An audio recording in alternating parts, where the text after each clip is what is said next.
तो देखिए हमारा अगला प्रश्न है प्रश्नावली 6 का ही है।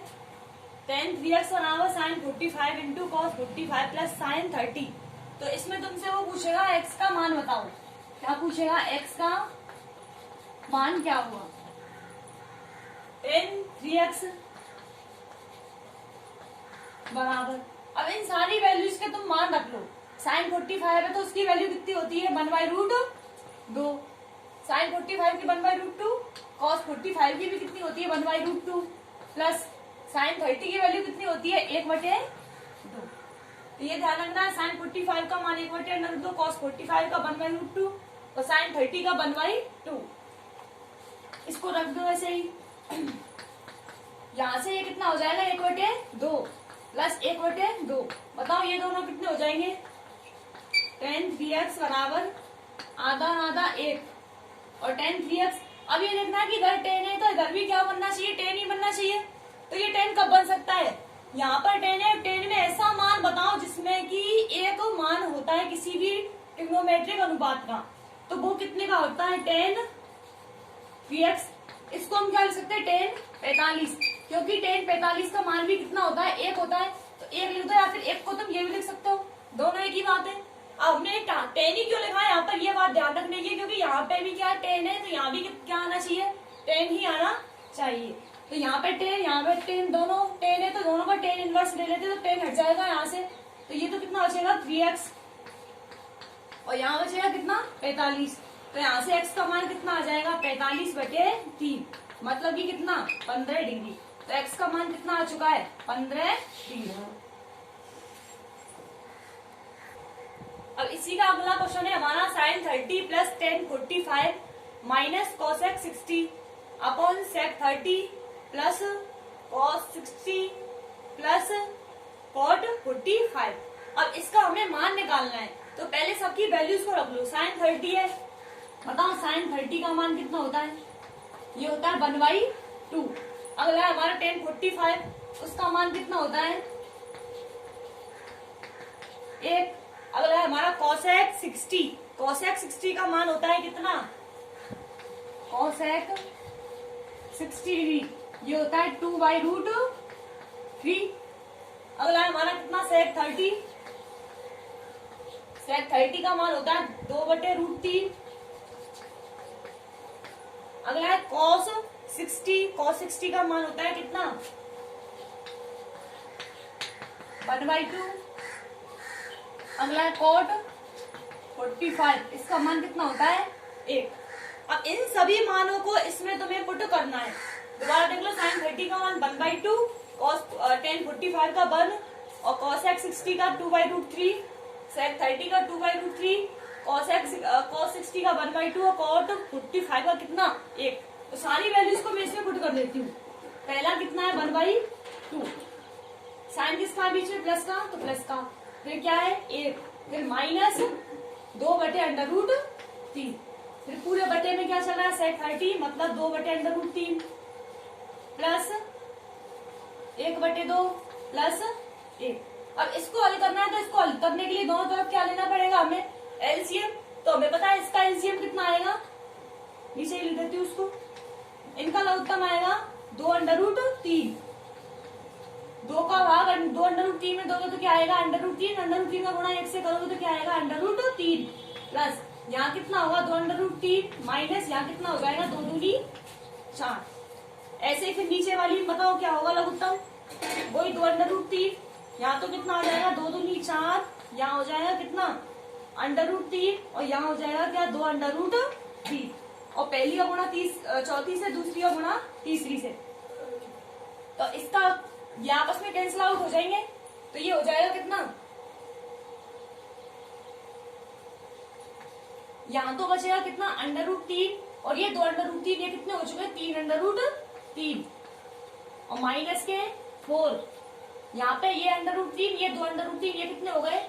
वही 3/3 और यहाँ किसका है? प्लस का 4, प्लस का 4।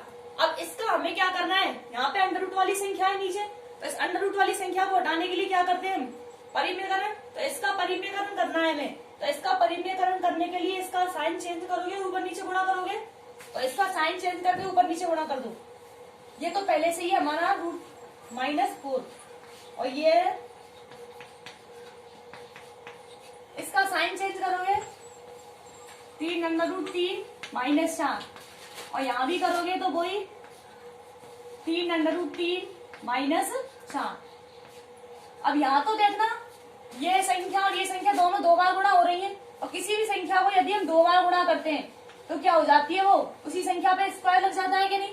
तो यहाँ भी क्या कर सकते हो तुम, 3√3 -4 का क्या होल स्क्वायर। और यहाँ क्या है देखो, एक बार प्लस में एक बार दोनों संख्या है माइनस में, तो एक बार प्लस में एक बार माइनस में होने पे क्या लगाते हैं, a + b a - b। और a + b a - b क्या होता है, a + b a - b बराबर a² - b²। a का मान कितना है देखो 3√3, तो इसका होल स्क्वायर -4 का होल स्क्वायर। अब यहाँ पे बताओ, यहाँ पे कौन सा सूत्र लग रहा है, a - b का होल स्क्वायर लग रहा है कि नहीं। और वो होता क्या है, a² + b² - 2ab। लगा दो उसको, पहली संख्या का स्क्वायर मतलब 3√3 को 2 बार गुणा करेंगे और 3√3 को जब 2 बार गुणा किया जाएगा तो कितना आ जाएगा, नाम किया 9 और 9 × 3 = 27। तो ये कितना हो जाएगा, a² + b² और b का मान कितना है 4, तो 4 का स्क्वायर कितना हो जाएगा 16 -2ab। 2a का मान कितना है 3√3 a और b कितना है 4। इसको हल कर लो, 4 × 12 12 × 2 = 24, तो कितना हो जाएगा 24√3। तो इसको मैं यही लिख देती हूँ 24√3। ये कहां से आया है, पहली संख्या का वर्ग, इसका वर्ग करोगे 2 बार गुणा हो गया, तो नाम की 9 होती 27 प्लस दूसरी संख्या का वर्ग 4 × 16 माइनस 2 गुणा पहली संख्या गुणा दूसरी संख्या 2 गुणा 2ab 2 × 3 6 और 6 × 4 24 24√3 और बाय इसका वर्ग करोगे वही 27 ही और इसका करोगे कितना 16। बताओ इसको हल कर लो, ये कितना हो जाएगा 43 -24√3 और बटे में कितना चल रहा है 27 - 16। 27 - 16 कितना हो जाएगा 11।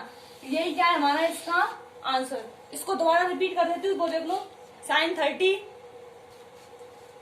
tan 45 - cos x 60 30 + cos 60 + cot 45। इसका हमें मान निकालना है। सबसे पहले इनके सबके मान रख लो, उसके बाद इन सभी मानों को इसमें पुट कर दो और पुट करने के बाद में इसको तुम्हें बस हल करते चलना है और उसको हल इस हिसाब से करना है कि लास्ट में अंडर रूट वाली संख्या ना बचे नीचे की तरफ। और नीचे यदि बच जाती है तो उसका क्या करते हैं, परिमेयकरण। यहाँ पे क्या किया हमने, परिमेयकरण। और परिमेयकरण करने पर ये हल कर दिया। इसको हल करने पर लास्ट में कितना आ रहा है 43 - 24√3/11। अगला प्रश्न है हमारा, यदि sin a + b = 1 and cos a - b = √3/2। यहाँ पे दे रखा है कि a और b दोनों कैसे न्यून कोण है और न्यून कोण में भी a तो बड़ा है और b छोटा है। तो उसमें हमसे मान पूछ रहा है a और b के तुम्हें मान बताने हैं। sin a + b का मान कितना दे रखा है 1, तो यहाँ लिख दो sin a + b, इसका मान कितना दे रखा है हमें 1। और अगला क्या है cos a - b, इसका मान कितना दे रखा है हमें √3/2। अब ये ध्यान रखना है कि पहले जैसे हमने अभी किया था कि यहाँ पे साइन है तो इसको भी किसकी फॉर्म में लिखना है, साइन की फॉर्म में, और यहाँ कॉस है तो इसको भी किसकी फॉर्म में लिखना है, कॉस की फॉर्म में। तो इसको लिखना है तो वो लिखते हैं कैसे, देखो यहाँ कितना है हमारा साइन a + b है। अब साइन में ये बताओ कि एक किसका मान होता है, तो वो होता है साइन 90 का। ये किसका मान होता है, साइन 90 का। ऐसे यहाँ देखो ये कॉस की फॉर्म में, तो √3/2 को भी किसकी फॉर्म में लेना पड़ेगा हमें, कॉस की फॉर्म में। और हमें पता है कॉस में √3/2 किसका मान होता है, कॉस a - b बराबर हो जाएगा क्या, कॉस 30 डिग्री। यहाँ पे किसका मान होता है, कॉस 30 का मान होता है। अब यहाँ देखो यहाँ भी साइन है यहाँ भी साइन है, दोनों साइन से साइन चला जाएगा, मतलब कि इनका यदि हम इनवर्स ले ले तो दोनों यहाँ से हट जाएंगे। ऐसे यहाँ कॉस यहाँ भी कॉस, इन दोनों का भी प्रतिलोम ले लिया जाए तो यहाँ से भी कॉस हट जाएंगे। तो ऊपर तो कितना बचेगा हमारा साइन साइन तो हट जाएगा, a प्लस बी बराबर कितना 90 डिग्री। और यहाँ से ये मत मानना कि साइन से साइन काट दिया हमने, ये साइन से साइन कटता नहीं है। हाँ बस ये है कि इसका जब प्रतिलोम ले लेते हैं तो ये क्या हो जाता है, यहाँ से खत्म हो जाता है, क्योंकि एक इनवर्स में और एक साइन खुद ही, तो इन दोनों को हम यहाँ से हटा सकते हैं। और अगला क्या है कॉस, कॉस से कॉस चला जाएगा, मतलब इनवर्स लोगे तो हट जाएगा, ये हो जाएगा a माइनस बी बराबर कितना 30 डिग्री। अब ये दो समीकरण आ चुके हैं, दोनों समीकरणों को किसी भी विधि से हल करना है हमें, तो इनको हल कर दिया हमने। एक प्लस का एक माइनस का दोनों आपस में कैंसिल आउट, ये कितने हो गए 2 है, और ये कितना हो जाएगा 120 डिग्री। तो यहाँ से a कितना आ जाएगा 120 बाय 2, मतलब कितना 60 डिग्री। तो a का मान तो कितना आ चुका है हमारा 60 डिग्री। अब a के बाद में कौन सा निकालना है, b का मान, तो यहाँ पे लगा दो इसको, a प्लस बी बराबर कितना दे रखा है 90 डिग्री, और a का मान कितना है हमारा 60 प्लस b बराबर 90। तो कोण b का मान कितना आ जाएगा 90 माइनस 60, मतलब कितना 30 डिग्री। तो b का मान कितना आ चुका है 30। और हमारे ये कंडीशन फॉलो भी हो रही है कि a माइनस बी दोनों कैसे, सॉरी a बड़ा है b से, तो a बड़ा भी है b से, और दोनों कैसे न्यून कोण है, तो न्यून कोण ही है। तो इस प्रकार से इस प्रश्न को भी कर सकते हो। हाँ तो देखिए हमारा अगला प्रश्न है, सिद्ध कीजिए cos 30 plus sine 60 by 1 plus cos 60 plus sine 30, इसका मान किसके बराबर होता है √3 बाय 2 के बराबर। तो इसको हल करना है हमें, तो इसके लिए इसको तुम्हें मानों को पुट करना होगा। अब तो देखो cos 30 का मान कितना होता है, सबको लिख लो। cos 30 का मान होता है कितना √3/2। यहाँ भी साइन 60 का मान भी कितना होता है √3/2। अगला है cos 60, इसका मान होता है कितना 1/2, और साइन 30 इसका मान भी कितना होता है 1/2।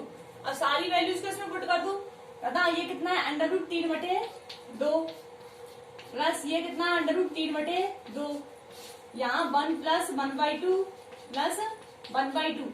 इस पक्ष को लेकर के हमें कौन सा पक्ष लेके आना, वो वाला, मतलब कि LHS को लेके हमें क्या लेके आना है, RHS लेके आना है।